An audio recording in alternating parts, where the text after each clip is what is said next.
Professor Alex Colvin from Cornell University, thanks for contributing, along with Harry Katz, the chapter on the United States in this 6th edition of the book. And I'd like to ask you, is the American labour movement moribund? That's a good question. It's certainly been in significant decline. Now, does that mean that it no longer has any power to influence labor conditions? No, but it means that it's much more limited in the extent of its reach. It's really retreated back to its strongholds, some of the auto industry, Boeing and airplane manufacturing, the airlines, the public sector. So it still has its strongholds where it's influential, but it's certainly much more confined than it used to be. So it doesn't have the reach that it once did. In other countries, we've heard about some of the attempts to revitalize the labour movement in the US. Can you give us an insight into those attempts? Yes, over the last couple of decades, we've been seeing the labour movement struggling to come to terms with how to respond to the decline in representation.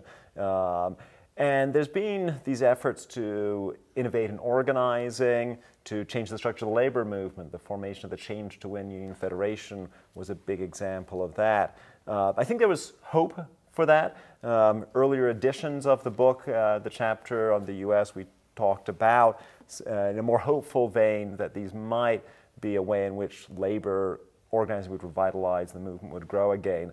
But the evidence really doesn't show that it's had that effect. It's really been a disappointment in terms of that original goal of getting more organized and getting more members. The unions have stayed fairly stable in a fairly holding pattern despite kind of new leadership, new efforts at organizing. So I think that's been less in the US of the rise in individual rights. I think it's been quite an important impact. We saw it in a number of areas. Initially, discrimination law. We saw concerns about racial and gender discrimination in the workplace, sexual harassment, and a real explosion of lawsuits in the 90s and the 2000s. Then we saw a growth in more recent years of wage and hour violations, dealing with more basic employment terms and conditions. So things like lawsuits over break times. Walmart in California got hit with a multi-million-dollar lawsuit because they weren't giving workers the half-an-hour paid lunch break they were entitled to under California employment law. Employers are starting to really have to respond to these pressures from individual employment law. It's changing terms and conditions of employment. So really it has a pretty major impact on U.S. employment relations. Okay, thank you. And what's been the impact of the rise in individual employment rights in the US? That, I think, has been a really important change, that we see that individual rights have become really the focus of kind of growth of employment protections. Started really with the discrimination area, where we saw growing numbers of lawsuits around issues of racial or gender discrimination in the workplace, sexual harassment, an incredibly important issue. In the 90s and the 2000s, there was a real expansion of lawsuits and damage awards, large damage awards against employers in America, and really changed how employers thought about these issues. The more recent trend, the last 10 years or so, has been a real explosion of wage and hour lawsuits, allegations that employers like Walmart was accused of skipping paid lunch breaks, that employees were owned and were subject to a lawsuit for millions and millions of dollars out in California about this. And there's been a whole series of these class action lawsuits where groups of employees together are receiving compensation for wage and hour violations. And so we really do see this wave of change in employment relations in the United States coming out of these individual employment laws. So I think it's a very important development. And another development has been the rise of some radical movements. We hear about Occupy Wall Street and the $15 movement. What's happening on that front? That has been very interesting. It really kicked off after the Great Recession, 2007-2008.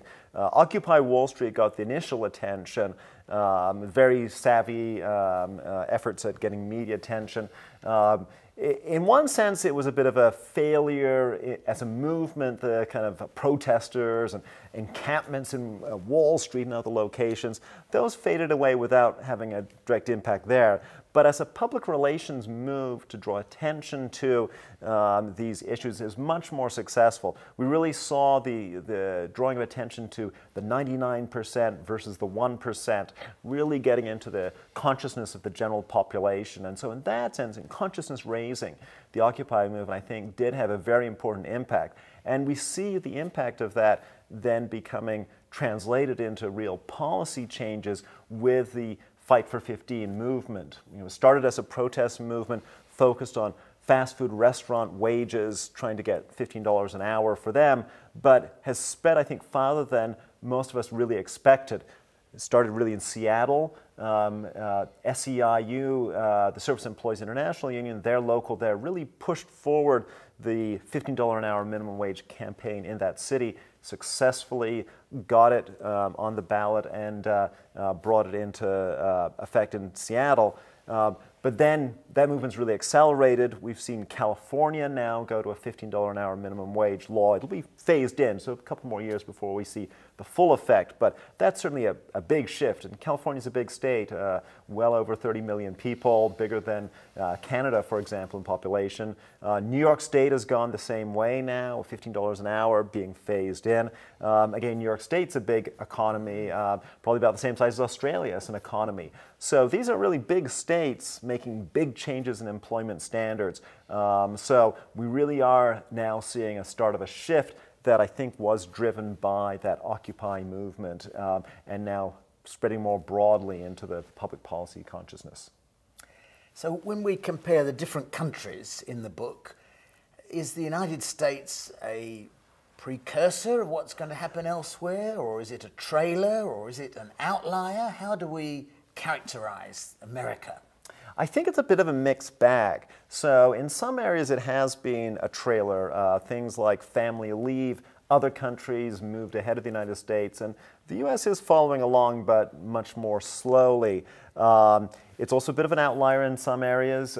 We've seen union decline in many countries, but the American organized labor movement and collective bargaining really is unusually weak compared to other countries, and I think it's really an outlier in that way.